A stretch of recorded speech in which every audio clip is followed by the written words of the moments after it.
అతి తక్కువ ఫీజుతో కోచింగ్ ఇస్తూ మీ గవర్నమెంట్ ఉద్యోగం కళని నిజం చేస్తుంది లేస్ అకాడమీ. బిగ్ బాస్ ఇందాక బర్నీ గారి గురించి మాట్లాడారు. ఆయన కూడా సింగిల్ టేక్ ఆర్టిస్ట్ లాగా అంటే అవును, వాడు ప్రాంప్ట్ అలాగే లేకుండా అవును చేస్తారు. వితౌట్ ప్రాంప్టింగ్ చేస్తారు వాడు. ఓకే, మొన్న బిగ్ బాస్ లో ఆయన గురించి ఒక కాంట్రవర్సీ ఉండే. బయటకు వెళ్ళిపోయిన వ్యక్తిని అది పనిగా ఫ్రెండ్ కాబట్టి నాగబాబు గారికి ఫ్రెండ్ అని పిలిపించుకున్నారు, అది పనిగా చేశారు తప్ప లేదంటే వేరే ఆర్టిస్ట్ కూడా ఉండే అవకాశం ఉండింది అక్కడ. ఆయన స్పెసిఫిక్ గా బంధువుల్లాగా పిలుచుకున్నారని చెప్పి. ఏమండి 100 మంది 100 మాట్లాడతారండి. బిగ్ బాస్ అంటేనే బేసిక్ గా అది ప్రతి వాడికి యాక్సెస్ మనమే ఇచ్చేస్తున్నాం రా తిట్టు అని. సో యాక్సెస్ ఇచ్చిన అందరూ మాట్లాడతారు, అది పట్టించుకోకూడదండి. అంతేనా? సో వాడేంటో మా అందరికి ఇండస్ట్రీ అంతా తెలుసు, వాడేంటి వాడి బిహేవియర్ ఏంటి వాడి యాటిట్యూడ్ ఏంటని. సో ఎవరో ఏదో అంటారని మాట వాడికి నాలుగుకి నరం ఉండదు అంటారండి. నోటుకు వచ్చింది వాగుతారు, పట్టించుకోకూడదు. వాల్యూ ఇచ్చినట్టు అవుద్ది. ఓకే, ఇప్పుడు ఏనికి వెళ్తుంటే కుక్కలు మురుగుతూ ఉంటే పట్టించుకోకూడదు, వదిలేసి మన పని మనం చేసుకెళ్ళిపోతూ ఉండాలండి. దానికి అంత వాల్యూ ఇవ్వకూడదు. మీకు ఇంట్రెస్ట్ లేదా కౌశిక్ గారు? ఇంట్రెస్ట్ లేదని కాదు కానీ నేనంటే 1 వీక్ అని ఉండండి. నాకు క్లారిటీ ఉంది. మీరే ఫిక్స్ అయిపోయారు. గ్యారంటీ, ఎందుకంటే నేను నోరు ఇప్పితే నాకు ఫస్ట్ ఎమోషన్, కొంచెం షార్ట్ టెంపరు, టక్కున మాట అనేస్తాను. నేను మాట సగం బీపులు వేసుకోవాలి. బూతులు మాట్లాడేస్తారు, బూతులు వచ్చేస్తాయి, బీపులు వస్తాయి. ఎందుకు ఇవన్నీ? హ్యాపీగా మన బర్రెలు అంటే ఎవరైనా వెళ్తే వాడి కోసం చూస్తుంటా బిగ్ బాస్ అంతే. చూస్తారా? ఈ సీజన్ చూసారా? చూసానండి, వాడి కోసం చూసా, బర్రెని కోసం చూసా. ఇప్పుడు చూడట్లేదా? లాస్ట్ ఫినాలే కదా. చూడండి. అవునా? అవును, ఎవరు గెలుస్తారు అనిపిస్తుంది? నేను నో కామెంట్ అండి. బర్నీ గారికి ఒక కూతురు కూడా ఉన్నారు కదా. నో కామెంట్ అంటున్నా. అంటే నేను అందుకే అనేది, సీనియారిటీకి బట్టి తెలిసిపోద్ది ఏం మాట్లాడాలి ఏం మాట్లాడదు, దేనికి కామెంట్ ఇవ్వద్దని. అర్థం లేకుండా మాట్లాడితే మనకే నష్టం. ఏదో అవసరం అదే మాట్లాడాలి. నేర్చుకోవచ్చండి మీ దగ్గర భాషని కదా. మితభాషి అవసరమైతే అసలు వాయించి పడేస్తారు, దంచేస్తారు అన్నట్టు. సో ఇన్ని సంవత్సరాలు సినిమా సీరియల్ అన్ని ఇండస్ట్రీలు చూసారు కాబట్టి ఒక ఆర్టిస్ట్ని చూస్తే చేతులెత్తి దండం పెట్టచ్చు అనిపించే ఆర్టిస్ట్ ఎవరండి? మొత్తం చాలా మంది ఉన్నారండి. పర్టికులర్గా ఒక పేరు మనకి చాలా మంది అంటే శివపార్వతి గారు అండి. డెడికేషన్, ఆవిడ ఏజ్ కి ఆవిడ డెడికేషన్ ఇప్పటికీ అబ్బో అసలు ఏం అసలు ఆవిడ ఎనర్జీ అండి. మేడం ఎనర్జీ అమ్మది. ఆవిడ మార్నింగ్ 7:30కి ఉంటారు లొకేషన్లో విత్ మేకప్. ఓకే, మామూలు విషయం కదండి. అందరు అలాంటివి నేర్చుకోవాలి వాళ్ళ దగ్గర. మన వాళ్ళకి ఇప్పుడు అంత లేదు కదండి, క్యారవాన్లు కావాలి, గంటల గంటల దాంట్లో కూర్చోవాలి. శుభలేఖ సుధాకర్ గారు అండి, శివపార్వతి అమ్మ, చాలా మంది చెప్తున్నాగా, నేనే చాలా మంది మన ఇండస్ట్రీలో చాలా మంది ఉన్నారు ఆర్టిస్ట్ వాళ్ళకి. ఓకే, అంటే అంత డెడికేటెడ్గా వచ్చి వాళ్ళ నుంచి మనం ఇన్స్పైర్ అయిన వాళ్ళు చాలా మంది ఉన్నారు మనకి. సో అలాంటి వాళ్ళని చూసుకొని డెఫినెట్గా అందరూ నేర్చుకోవాలి. అంటే ఇప్పుడు చిరంజీవి గారు చెప్పినట్టు మంచి మైక్లో చెప్పాలంటారు కదా, ఇలాంటివి చెప్పాలి. మంచి మైక్లో కదా, కెమెరా ముందు కూడా చెప్పాలి. చిరంజీవి గారిని చూసి బాగా ఇన్స్పైర్ అయినట్టున్నారు.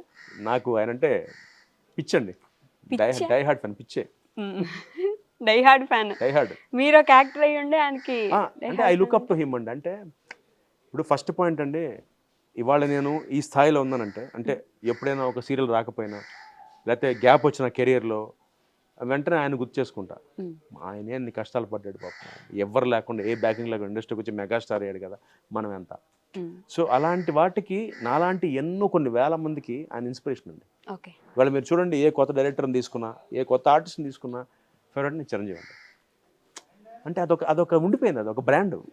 అంటే ఇవాళ ఇండస్ట్రీలో, మన ఇండస్ట్రీలో ఎవడైనా కష్టపడి పైకి రావాలంటే చిరంజీవి గారు రా, అలాగా ఆయనలాగా ఇన్స్పైర్. అంటే అది ఆయన ఈ సెట్ ఎగ్జాంపుల్ అండి, ఒక బెంచ్ మార్క్ పెట్టేశాడు ఆయన. అలా కష్టపడి వచ్చిన వాళ్ళ కింద వారసత్వంతో చాలా మంది వస్తుంటే, వారసత్వంతో వచ్చారు కానీ నిజమైన యాక్టర్స్ బయట ఉండిపోయారు అనే ఒక కామెంట్ కూడా వింటూ ఉంటాం మనం. అంటే అల్టిమేట్ అండి టాలెంట్ అండి. ఇప్పుడు మీకు అది చెప్తున్నా, టాలెంట్తో పాటు ఊతం కావాలి.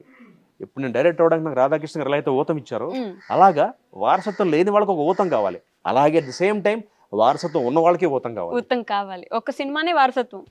ఇప్పుడు నేను ఉన్నానండి, నాకు సినిమాలో అవకాశం హీరోగా రావాలంటే నేను కష్టపడాలి. చిరంజీవి గారు లాగా ఆయన అంత కష్టపడ్డారు. చిన్న చిన్న క్యారెక్టర్లు చేసి ఒక 50 సినిమాలకి ఆయన బావమరిది, తమ్ముడు, విలన్ను చేశాక ఆయన ఖైదీ వచ్చింది. అదే ఇప్పుడు ఎగ్జాంపుల్ ఆయన అబ్బాయి Ram Charan, first cinema orange ఎందుకు వచ్చింది? చిరంజీవి గారు అబ్బాయి, అక్కడ దాకా వెళ్ళిపోతుంది. ఆ తర్వాత ఆయన కష్టమే.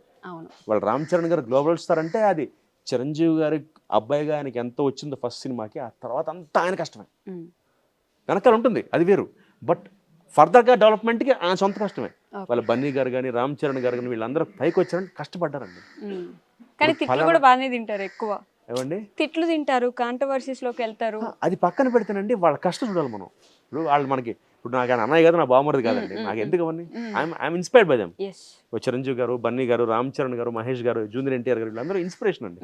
అంటే ఇలాంటి యాక్టర్స్ వాళ్ళకి బ్యాకింగ్ ఉన్నా కూడా అంత కష్టపడుతున్నారు. ఎగ్జాక్ట్లీ 3 తరాలు తిని కూర్చున్నా కూడా ఏం చేయలేదు వాళ్ళు. మోయండి 50 తరాలు కూర్చున్నా పర్లేదు అది. స్టిల్ అంటే ఏంటి, మనం ఆడియన్స్ని ఇంప్రెస్ చేయాలి. చిరంజీవి గారు 70 ఏళ్ళు అండి ఆయన, ఎందుకంటే ఆయనకి ఇంకా డైట్ చేస్తూ అంత స్లిమ్గా ఆయన ఇప్పటికీ ఎవరు నమ్ముతారండి? నాకు నా 5వ క్లాస్లో నేను చిరంజీవి గారిని చూస్తున్న ఫీలింగ్ నాకు. ఆయన ఇప్పుడు శంకర్ ప్రసాద్ ప్రెస్ మీట్ లో ఆయన ఫొటోస్ చూస్తుంటే నాకు ఇంకా గుర్తు. నాకు ఆయన నా మ్యాట్ని ఐడల్. నాకు అలా ఉండిపోయాడు. గరణమ్మడు, గ్యాంగ్ లీడర్ చిన్నప్పుడు సినిమాలకు వెళ్ళి నేను ఐఎమ్ 45 అండి ఇప్పుడు. నేను I'm talking about 35 years back. అంటే ఆయన ఏజ్ సగం, ఇప్పుడు 70. అంటే 35 ఏళ్ళు అప్పుడు చిరంజీవి, ఇప్పుడు నేను చూస్తున్న ఫీలింగ్ ఉంది నాకు. నేను టైంలో వెనక్కి వెళ్ళిపోయిన ఫీలింగ్. అదేంటి నాకు 45 ఏళ్ళు కదా, ఆయనకి ఇంకా 35 ఏంటి అంటే ఆయన కాస్ట్యూమ్స్ కానీ ఆయన గెటప్ కానీ, అంటే అది ఇన్స్పిరేషన్ తీసుకోవాలి మనం. కానీ శంకర్ వరప్రసాద్ కి మంచి ట్రోల్స్ వస్తున్నాయి కదా, అసలు ఏంటి ఆ క్యారెక్టర్ ఏంటి, ఆ సాంగ్స్ ఏంటి? ఏమంటే చెప్తున్నా కదండి, ఏడ్చేవాళ్ళు ఏడుస్తూనే ఉంటారండి, అది నవ్వే వాళ్ళ అదృష్టం. ఆయన యాక్టింగ్ అప్పుడు పీక్ ఏజ్ లో చూసుంటే ఒక మాట కూడా. ఒకటండి మనకి ఫస్ట్ పాయింట్ అంటే ఆ మనిషి ఒక ఇన్స్పిరేషన్ అండి. ఆయన అక్కడ ఉన్నాడు, మౌంట్ ఎవరెస్ట్ కింద నుంచి 100 మాట్లాడతాం, తలెత్తేగా మాడాలి, ఆయన అక్కడే ఉంటాడు. ఆయన తొనకడు బెనకడు, అసలు ఆయన పట్టించుకోకలేదండి. ఆయనకున్న స్థాయి ఏంటి, ఆయన పడ్డ కష్టం ఏంటండి. వాళ్ళ ఆయనకున్న స్టేచర్కి బేసిక్గా అసలు మాడే అర్హత నా అంటోడికి లేదు. నిజం చెప్తున్నానండి, ఆయన గురించి కమెంట్ చేసే అర్హత నాకే లేదు. కాదండి 30 ఏళ్ళ ఇండస్ట్రీలో నాకే చిరంజీవి గారి గురించి ఒక మాట కమెంట్ చేసే అర్హత లేదు నాకు. 36 years ఇండస్ట్రీలో ఉండి మీకే అవకాశం లేదంటే, అర్హత లేదంటే ఎందుకు లేదంటే that is Chiranjeevi. Is a pinnacle అండి, ఈజ్ సమ్వేర్ మౌంట్ ఎవరెస్ట్. ఆయన చూడాలి, ఎంజాయ్ చేయాలి, అంతవరకు. నోటుకు వచ్చింది వాక్కూడదు, ఎందుకంటే ఆయన అంతే. మీరు మాట్లాడుతూ ఆయన 35 years లా అనిపించారన్నారు కదా, కానీ మీరేదో వయసు వెనక్కి వెళ్ళిపోతున్నట్టు కనిపిస్తున్నారు. ఏం తింటారండి, అంటే ఫుడ్ ఏం తింటారు ఒక రోజులో? ఏం మామూలు, నేను బేసిక్గా వెజిటేరియన్ అండి, అంటే ఎగ్ తింటాను. ఎగిటేరియన్ వచ్చా, ఓకే ఎగిటేరియన్ అండి. మార్నింగ్ పూట మామూలుగా బ్రేక్ఫాస్ట్ హెవీగా చేస్తానండి, లంచ్ తక్కువగా తింటాను, రైస్ డిన్నర్ మితంగా తింటాను, అంతే. ఇంకా సీక్రెట్ లేదండి. వాకింగ్ చేస్తాను, బ్యాడ్మింటన్ ఆడతాను. అదే మార్నింగ్ రాజు లాగా తిను, మధ్యాహ్నం అది సేమ్, అది ఫాలో అవుతాను నేను. బ్రేక్ఫాస్ట్ మాత్రం చాలా హెవీగా తింటాను. రైస్ తింటారా? అసలు తింటానండి, రైస్ తింటాను. అంటే ఈ మధ్య ట్రెండ్ కదా. లేదండి, శుభ్రంగా తింటాను. ట్రెండ్ నేను ఫాలో అవ్వను, ట్రెండ్ సెట్ చేస్తాను నేను. అసలు ఇంటర్వ్యూ ఎండ్ చేసేయచ్చు మనం. కౌశిక్ గారు, నిజంగా చెప్తున్నా, మీరు 36 years ఉన్నారు కదా, ఇంకో 20-30 సంవత్సరాలు మిమ్మల్ని ఇలా చూస్తుంటేనే నాకు హ్యాపీగా ఉంటుంది. అంటే మీలాంటి తెలుగు వాళ్ళు ఉన్నంత వరకు తెలుగు ఇండస్ట్రీ అలా బాగుంటుంది. ఒకటే కోరికండి, మన తెలుగు ఎలా అయితే పక్క రాష్ట్రాల వాళ్ళు వాళ్ళ కల్చర్ వాళ్ళు అంటున్నారు, నేను ఎలా కూడా అనట్లేదండి.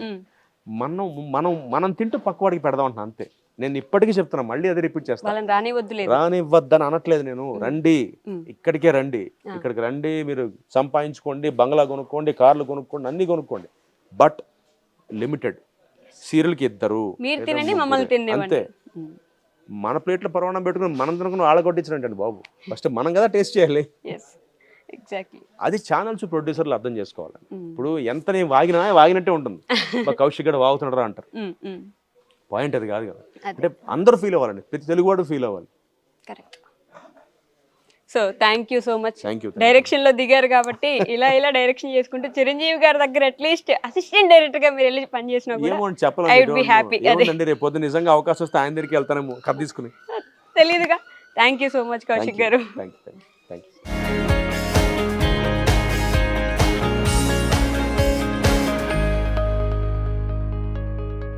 And for more videos, please subscribe to iDream. Please subscribe to iDream. Please subscribe iDream. And please subscribe to iDream. For more videos, subscribe to iDream. please like, share and subscribe to the channel. Congratulations, iDream. Subscribe to iDream. Subscribe to iDream.